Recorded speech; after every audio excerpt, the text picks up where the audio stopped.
All right. So here we will be matching the concepts with their example: polyandry, monogamy, sororal polygamy, and your fraternal polyandry. Which one stands to be the correct one? You'll be given here. I think we have already discussed this topic. So here you'll be just given 10 seconds to answer this question. All right. So here in this question, if we pick this question, so just see polyandry is what? It is one wife, more than one husband. All right. Monogamy, it is your one husband, one wife. Right? When we talk about sororal polygamy, it is your husband marries sister of wife. Fraternal polyandry, women marrying brother of husband. All right. I hope this is quite clear. Dorai is what? Dorai is a dash that symbolizes dash. What it is? It is a caste. So Dorai is a caste that symbolizes the community housing pattern, or Dorai is a tribal group that symbolizes a tribal mark.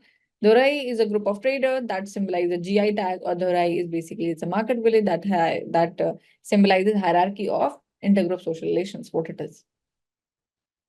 Choose your answer. All right. So let's just come to this. Let's just also understand what is Dorai. Those who have not read this or those who cannot answer this. So basically, the correct answer is Dorai is a market village. Okay. That what does it symbolize? It symbolizes the hierarchy of intergroup social relations. So what is Dorai? Where is Dorai and how did it come from? So basically, Dorai is something, this Dorai tribal market, right? It was studied by this Alfred Gill, right? He was an anthropologist who studied Dorai. So this market basically it is where it is located deep in the hinterland of North Bastar, right? North Bastar district, which is in Madhya Pradesh, central India, right? So what happens is on the non-market days, Dhurai is basically it's a sleepy tree shaded hamlet that is straddling as an unsealed road, right? So basically it's in a forest, right? And here Alfred Gale read about it. He says this, or he mentions Dorai as basically as something that this is not just a market, it is a market that has a significance beyond its economic function, where people are not just buying and selling with each other. This example, for example, layout of the market or functions, basically it resembles, or basically it resembles the hierarchy of intergroup social relationships among the region, right?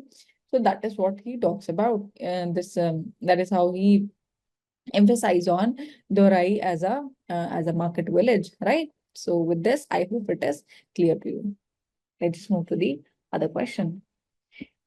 We'll be marking situation with purposes, okay? So what is parole, ticketless travel, securing bail, and vocational training, right? You'll be given 5 seconds to answer this question because this is not a very tough question. And we have all discussed this even. So here, when we talk about this question, so parole is what basically? Can we discuss this? Like, time is over. All right. So here, when we talk about this, what is parole basically? So parole is given when there is your, of course, parole and ticketless travel, securing bail, vocational training. All right, how to approach this sort of question if you do not know the answer of all of them? As I'm asking you, that you know, right? What is vocational training? You know, right? What is vocational training? Vocational training is basically your rehabilitation, right? And what is parole? Parole is given to a person, right? And a person who has offended, right? So here it is given to a person some time of relief, for example. So here to attend a family function, right? So parole is given to that person. So here, third one, A matches with the third one, right? Ticketless travel. What is ticketless travel? It's a petty offense. So it matches with your fourth one, right? Securing bail. When you have to secure bail, what it is has a dependence on court. And vocational training is what? It is your rehabilitation. Pretty simple answer, no? All right. They do ask such questions, and it is quite easy to score them as well. All right. Dash argued that the invisibility of the disabled can be compared to the protagonist of the book, Invisible Man. Who wrote this book? This book written by it is written by whom? Anita Ghai, or Daya Pawar, Tarabai Shinde, or Ralph Ellison? Who had written this book? But before we answer this, like I am very much sure that many of us have not even gone through the books and all these things. But before, see how to answer such type of question. Can I mark Daya Pawar, or can I mark Tarabai Shinde? Because I know that the book is written by this Ralph Ellison. Okay, that one is clear. But here can I mark Anita Ghai, Daya Pawar, or Tarabai Shinde? No, because for this I have to understand the background of them, right? What is their work is upon? Why is these people prominent, and what is their basically their forte? What is their sector, right? So here, if we talk about Anita Ghai, so Anita Ghai is somebody who had worked extensively on this disability, right? Disability and everything. So here, Anita Ghai is famous for writing on disability. Her work revolves around writing on disability and the this categories of disability and how the state should be looking towards the inclusiveness, right? Towards or have inclusive lens toward disability as well.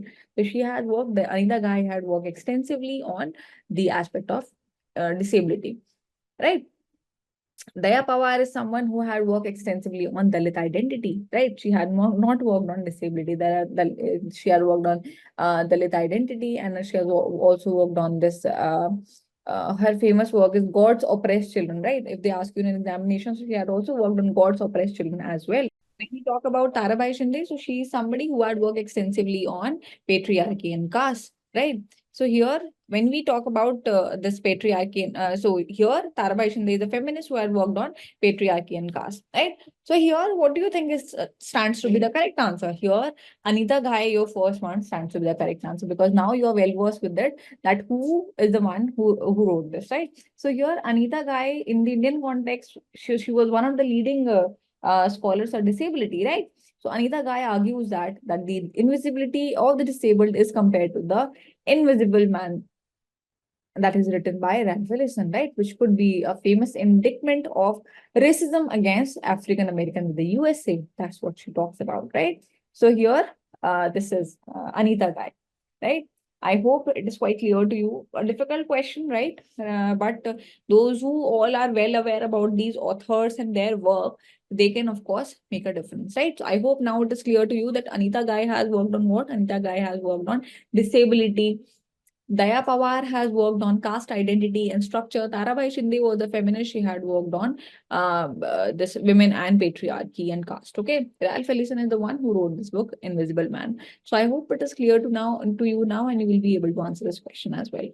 Which one of the following was the basic premise of the Bhakti movement? Was it a stress on the common boundary of humanity that is created tolerance among people belonging to different religion? Was it stressing of self-concentration and self-development? Or third one, stress on social development and common responsibility for well-being, and the fourth one, stress on development of marginalized sections through enlightenment and economic engagement. So which one is your basic premise of your Bhakti movement? Bhakti movement we have already read, right? So here, let's just answer this. So here, stress on common boundary of humanity. Bhakti movement was basically, the basic premise of this was the common boundary of humanity, and it wanted to create tolerance among people of belonging to the different religions, to have tolerance for each other, right? For other religions as well. There should be, what it laid stress on? It laid stress on humanity, basically, right? That is the basic premise. So here, the first answer stands to be the correct one. Swami Vivekananda was a disciple of whom, and he founded what in 1896?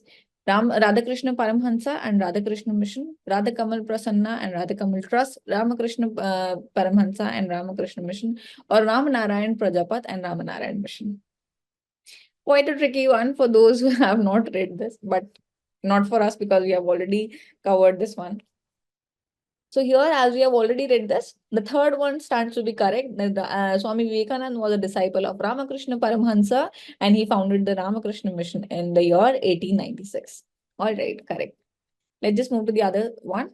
Ecosystem acts as resource producers and processors, which energy is the main driving force ecological systems, providing energy for growth for plants, grasslands, and aquatic system. What is this energy? Is it electrical, solar, wind, or hydro energy?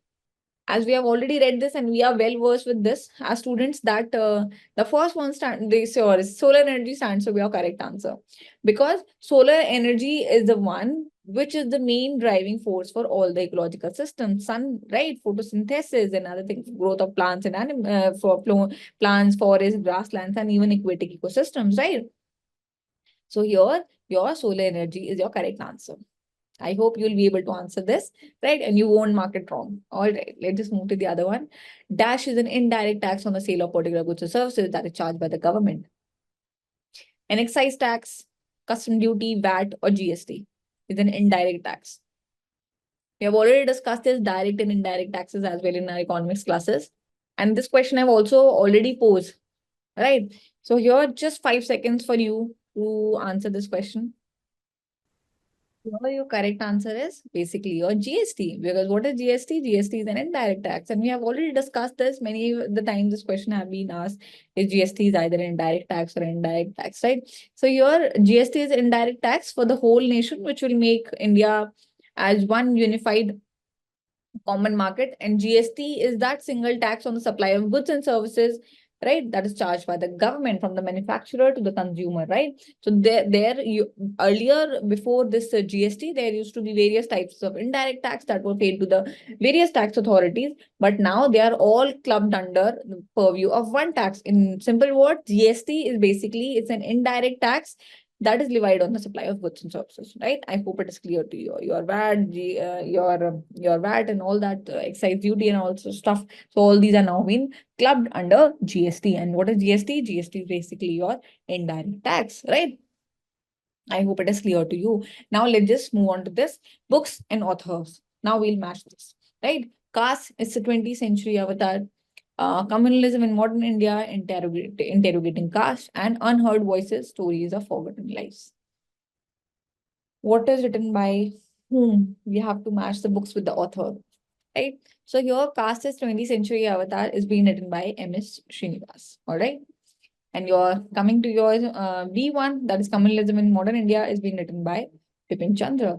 Interrogating caste is being written by Dipankar Gupta. And in unheard voices, stories of forgotten lives is being written by whom? That is written by Harsh Mandir. Okay.